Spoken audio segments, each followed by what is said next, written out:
নমস্কার বন্ধুরা, সবাই কেমন আছেন? আশা করি সবাই ভালো আছেন।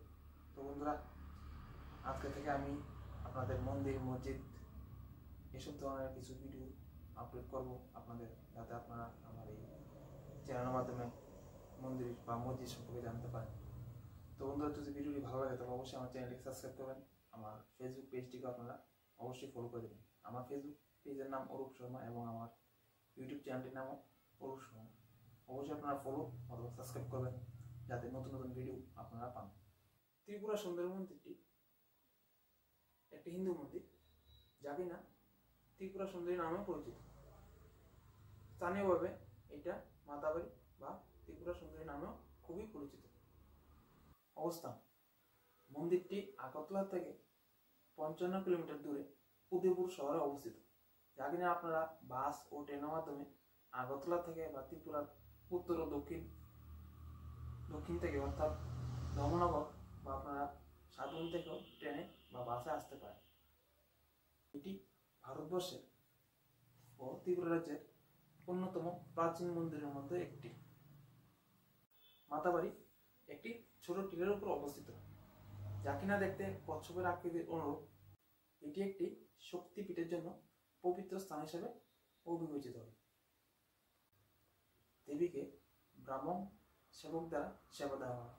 মাতাবাড়িটি কুর্মাপীঠ নামে পরিচিত। ইতিহাস: মন্দিরটিকে 51 পীঠের মধ্যে গণ্য করা হয়। এখানে শক্তিকে ত্রিপুরা সুন্দরী নামে পুজো দেওয়া হয় এবং সহচর ভৈরব ত্রিপুরেশ নামে খুবই পরিচিত। এটি 1501 খ্রিস্টাব্দে অর্থাৎ দিল্লির মুঘল আমলেরও পূর্বে ত্রিপুরা রাজা ধর্মমাণিক্য মন্দিরটি স্থাপন করেছিলেন। প্রতি বছর দীপাবলি মেলা এখানে বসে, যা কিনা উত্তর পূর্বাঞ্চলের মধ্যে একটি বড় মেলা।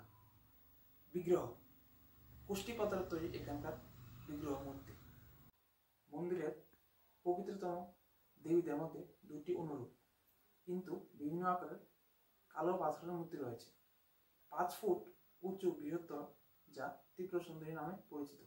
ছোট মূর্তিটি ছোট মা নামে পরিচিত।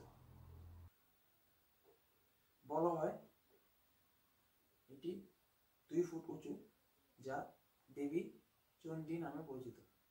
লক্ষ্যতা অনুযায়ী ছোট মূর্তিটি ত্রিপুরার রাজা যুদ্ধক্ষেত্রে নিয়ে যেত।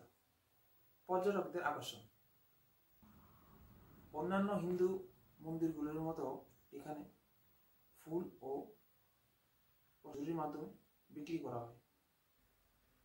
এখানে দেওয়া সাধারণ প্রসাদ হল পেড়া, যা দর্শনার্থীরা দেবীকে প্রসাদ হিসাবে কিনে দিতে পারে। লাল জবা ফুল এখানে দেবীর কাছে নৈবেদ্য হিসাবে দেওয়া হয়। কল্যাণ সাগর: মন্দিরের পূর্ব দিকে যে জলাশয়টি দেখতে পাওয়া যায় তার নাম কল্যাণ সাগর।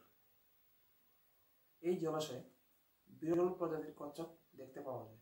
তাদের মধ্যে বেশ কিছু বড় কচ্ছপ তীরে এসে দর্শনার্থীদের দেওয়া মুড়ি ও বিস্কুট খায়। পুকুরে বিভিন্ন ধরনের মাছও দেখতে পাওয়া যায়, যা ধরার কোনো অনুমতি নেই। মাতাবাড়ি মন্দির কমিটি গত 2-3 বছর যাবৎ লেকের পার সিমেন্ট করার পরিকল্পনা করেছে, যার ফলে পুকুরের বাস্তুতন্ত্র নষ্ট হচ্ছে এবং বিরল প্রজাতির কচ্ছপও ধীরে ধীরে মারা যাচ্ছে। গত 6 মাসে অন্তত 60টি কচ্ছপের মৃত্যুর খবর পাওয়া গেছে। বিশেষজ্ঞদের মতে একটি উভচর হিসাবে কচ্ছপদের জন্য বালুকাময় জায়গা বা ডিম পাড়ার জায়গা থাকা অত্যন্ত জরুরি, যা জলাশয়ের চারপাশে দেওয়াল নির্মাণের কারণে পাওয়া যায় না। এখন পুকুরটিতে বাস্তুতন্ত্র সংরক্ষণ বিষয়ের কারণে পুকুরের অবস্থা ধীরে ধীরে উন্নতি হচ্ছে, যার কারণে কচ্ছপের মৃত্যুর হার অনেকটাই কমে এসেছে। কচ্ছপগুলিকেও পবিত্র হিসাবে মানা হয়, কারণ মন্দিরের প্রাঙ্গণটি একদম কচ্ছপের অনুরূপ। এছাড়া পূর্বে এটি বিষ্ণু মন্দির ছিল। যেহেতু কুর্মা বা কচ্ছপ বিষ্ণুর একটি অবতার, তাই কচ্ছপগুলি মন্দিরে আসা দর্শনার্থীদের জন্য খুব পবিত্র বলে মনে করা হয়। তো এই ছিল আজকে আমাদের ভিডিও। যদি ভিডিওটি ভালো লাগে তাহলে অবশ্যই আমার ইউটিউব চ্যানেলটিকে সাবস্ক্রাইব করবেন, আমার ফেসবুক পেজে আপনারা ফলো করে দেবেন।